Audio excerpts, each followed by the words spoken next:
liberté, égalité, fraternité. Telle est notre devise. Cet après-midi, nous sommes là pour débattre un sujet intitulé « Les hommes sont-ils tous égaux ?» Les hommes sont-ils tous égaux? Selon la Déclaration universelle des droits de l'homme et du citoyen, tous les hommes naissent libres et égaux en dignité et en droit. La question de l'inégalité parmi les hommes a souvent été au cœur des débats. Elle a souvent été source de déchirement social, de conflits, de morts, de génocide et voire de guerre. Au même titre de la vie, de l'amour et de la liberté, des milliers d'hommes, oui, des milliers d'hommes de toutes les générations et de toutes les couleurs ont donné sans réserve, oui, sans aucune goutte de réserve, leur vie pour ce mot. Oui, sans aucune goutte de réserve. Aujourd'hui, mesdames et messieurs, par devant vous et devant toute l'humanité, il est évident que l'heure arrive et qu'elle arrive déjà pour qu'on puisse mettre un terme à tout cela. Résoudre le problème de savoir est-ce que tous les hommes sont égaux. Pour nous mettre à la tâche, nous allons prouver que toute la vie, oui, toute la vie, par des faits d'hier, avait prouvé, par des faits d'aujourd'hui, continue à prouver, et par des faits de demain, prouvera encore et encore que tous les hommes sont égaux. Les hommes sont tous égaux.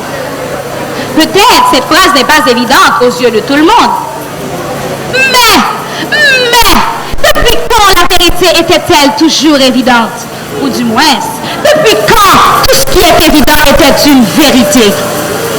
Je me demande, ah oui, je me demande, combien de vérités avez-vous gardées secrètement sans jamais les dire parce qu'elles ne semblent pas être évidentes? Prenons l'exemple, la Terre est ronde, n'est-ce pas? C'est une vérité. Pourtant, Galilée a payé cette idée par sa vie. Et pourquoi? Parce qu'elle n'est pas évidente. Je vous le dis, si vous acceptez par lâcheté de mourir avec votre vérité, sachez que pour nous, c'est non et encore non. Oui, tous les hommes sont égaux. Et pour prouver cette égalité, nous allons nous baser sur 3 critères. Critères philosophiques, historiques et la moralité universelle. La philosophie interpelle la logique. Logiquement, si 2 êtres ne sont pas égaux, ils le sont dès le début et le resteront jusqu'à la fin. Mais comment expliquez-vous que tous les hommes naissent nus et qu'en dépit de leur fortune, de leur connaissance, la mort les réduit tous en poussière?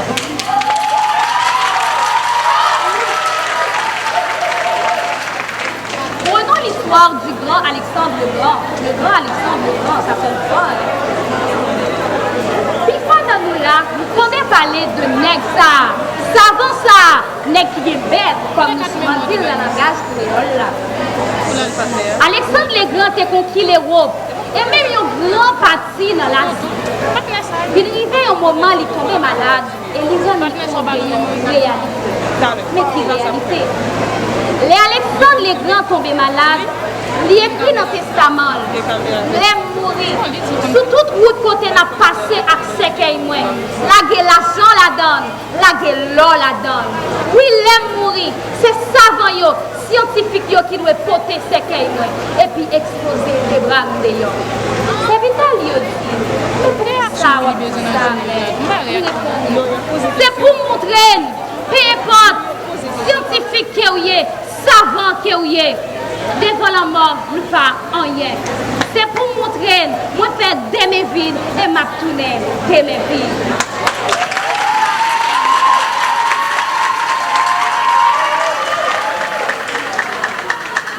Oui, en bas la mort, nous pirate passer oiseau en bas avant, parce que oiseau plié mais il pas cassé.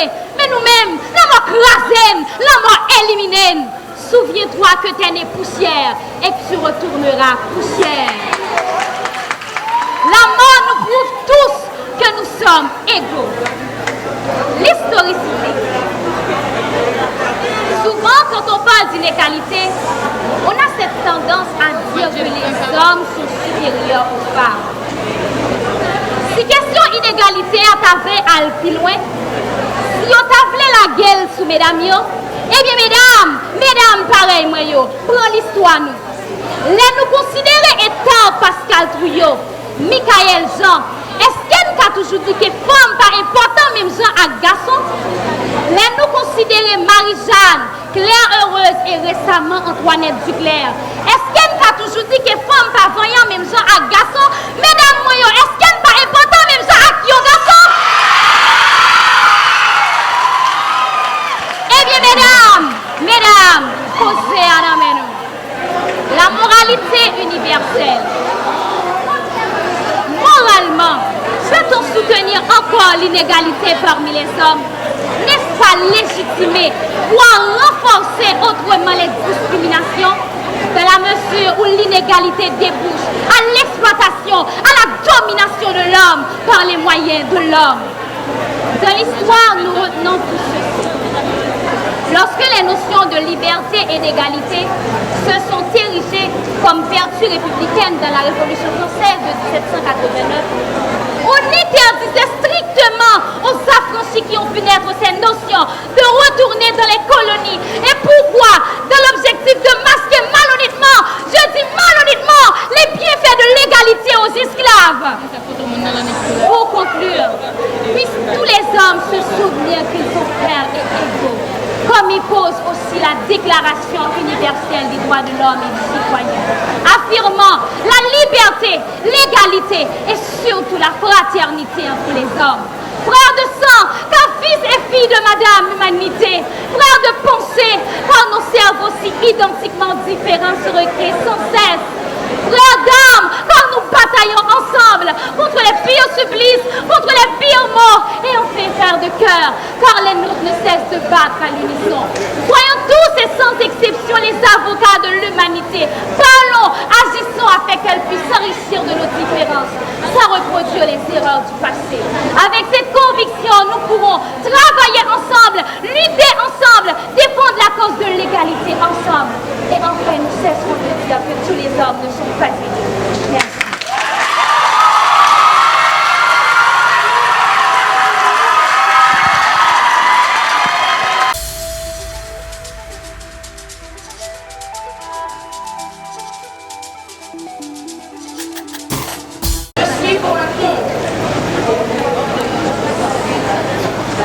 Qui parmi vous ne s'est jamais comparé aux autres? Nous sommes en quête de validation sociale. Nous cherchons à nous évaluer par le regard d'autrui, ce qui nous permet de valider notre estime de soi. Nous nous posons parfois cette question. Suis-je égal aux autres? C'est légitime qu'on nous tenons compte des différentes classes sociales, des écarts énormes entre les uns et les autres. Mais c'est quoi l'égalité?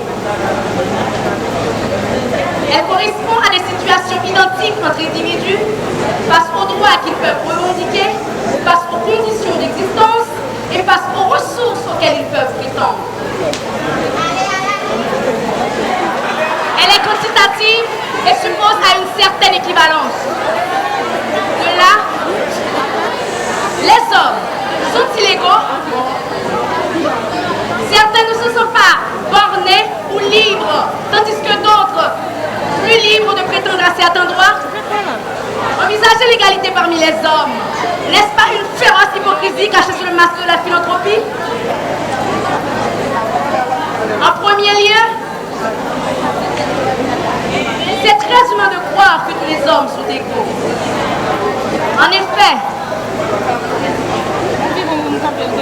tout homme raisonnable se doit de considérer que chaque individu est une valeur en soi, de le traiter respectueusement, non pas comme un moyen, mais comme une fin. Dixit Emmanuel Kant.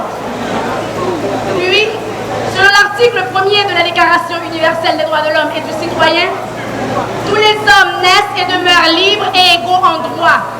Oui, en droit.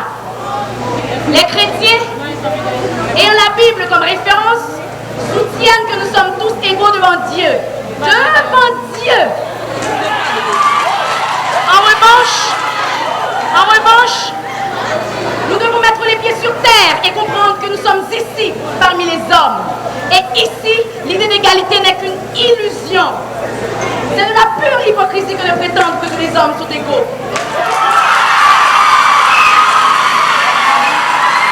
Ne voyez-vous pas que l'inégalité envahit toute la surface de la terre? Au nord, on a les riches, au sud, les pauvres, là, les faibles et là, les forts. Et vous pensez encore par l'inégalité au droit? Le pauvre, est-il traité de la même manière que le riche lors d'une demande de prêt, par exemple? Répondez. De plus, dans ce contexte, on n'a pas à parler de droit, mais de fait. La question n'est pas de savoir ce qui devrait être, mais ce qui est objectivement. L'égalité parmi les hommes n'est qu'un idéal. Et comme tout idéal, c'est beau d'y penser. Mais cela demeure un idéal. C'est inaccessible. Comment ne pas opter pour l'égalité entre les pauvres et les riches, entre les plus aisés et les démunis? Tout humaniste le ferait. Mais malheureusement, même le commun des mortels peut comprendre et voir à quel point les disparités socio-économiques font la différence. Nous sommes dans le règne du capitalisme. Les plus aisés sont les privilégiés. Les riches ont accès à une éducation de meilleure qualité, une meilleure alimentation, même à l'hôpital, ils ont un traitement de faveur. Combien de gens sont condamnés à mort à l'hôpital? Combien sont condamnés à mourir? Quels ont été leurs crimes? C'est simple, ils sont pauvres, voilà leurs crimes. Aurait-on traité un riche de la sorte? Mes chers amis, répondez-moi s'il vous plaît. Au lieu de parler d'égalité, on parle d'équité plutôt. D'après Aristote, égalité c'est un principe justice commutatif qui dit que chaque monde doit jouer une même quantité. Et équité à même, c'est un principe justice distributif qui dit que chaque monde doit jouer une salle mérité. Et je pense que dans le monde sans la Bible là, équité a plus partie qu'égalité.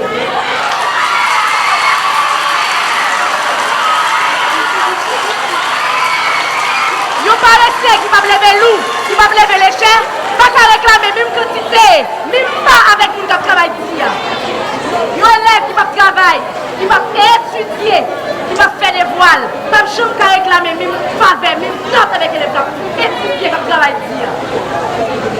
Naturellement, il y a des gens qui sont intelligents pour l'autre. Il y a des gens qui sont plus forts physiquement, il y a des gens qui sont plus forts moralement. Et il y a des gens qui sont tout. Il faut essayer de dominer tout ça. Donc pour La Fontaine ici, la raison du plus fort est toujours la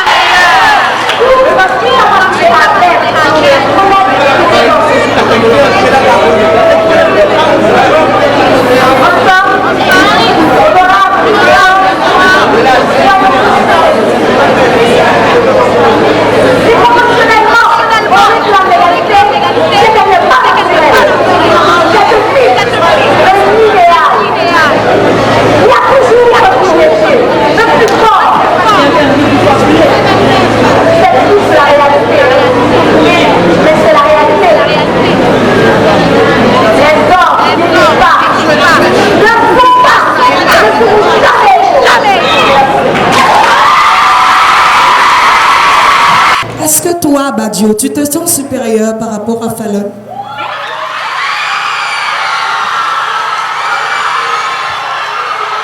Et ma deuxième question,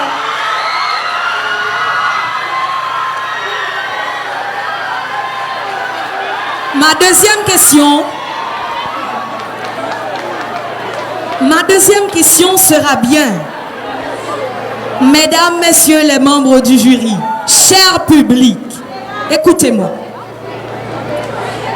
Si vous défendez l'inégalité entre les hommes, est-ce que l'humanité tout entière ne devrait pas demander pardon à Adolf Hitler?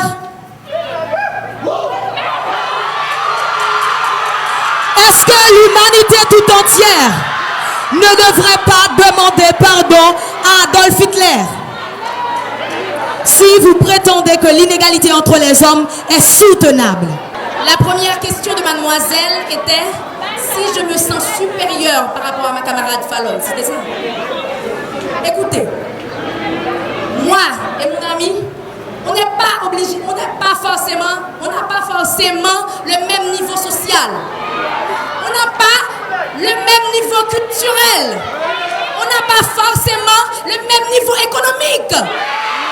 Bien évidemment, si tous ces niveaux-là, je les ai plus que Z, bien évidemment, Fallon, je suis désolée, je suis supérieure à toi.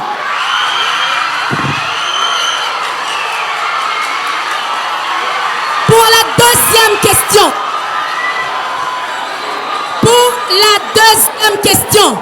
je suis sûre qu'Adolf Hitler a parlé des droits de l'homme d'une manière naturelle, ce qui veut dire dès la naissance. Mais moi, je dis que les hommes ne sont pas égaux d'une manière sociale, d'une manière économique. Je ne parle pas des faits naturels où tous les hommes se naissent, oh, on va mourir, je m'en fous de tout ça, bien sûr, on va mourir. Ça, c'est une comparaison, c'est un point commun. Ce n'est pas quelque chose qu'on peut dire, oh, les hommes ne sont pas égaux. Non, les hommes ne sont pas égaux. Le fait de débattre sur l'égalité entre les hommes, n'est-ce pas la preuve tangible qu'ils ne sont pas égaux? Qu'ils ne sont pas égaux, désolé. La deuxième question. Si les hommes, et quand je parle des hommes avec un grand H, qui veut dire les femmes et les hommes en général, si les hommes sont égaux, comment comprendre le mouvement féministe qui vise l'égalité entre les hommes et femmes, car ce mouvement vise l'égalité entre les deux sexes, la jouissance des mêmes droits, des mêmes privilèges. Si les hommes avec un grand H, qui veut dire les femmes et les hommes en général, si les hommes sont égaux, comment comprendre le mouvement féministe qui vise l'égalité entre hommes et femmes, car ce mouvement vise l'égalité entre les deux sexes, la jouissance des mêmes droits, des mêmes privilèges? Comment comprendre?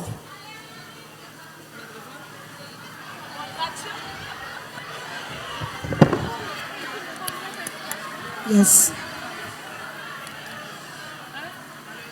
Mesdames et messieurs, essayons encore une fois d'analyser les paroles de mon adversaire. Vous aviez confondu, et oui, vous aviez confondu l'inégalité entre les hommes et les différences entre les hommes.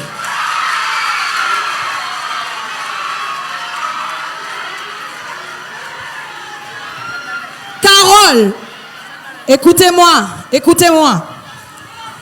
Carole da Silva eut à dire, pour être égaux, il faut être différent.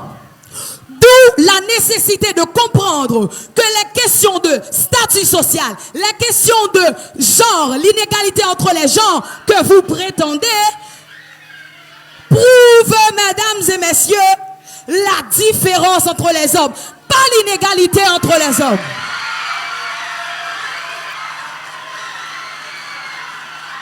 Et la deuxième question a été...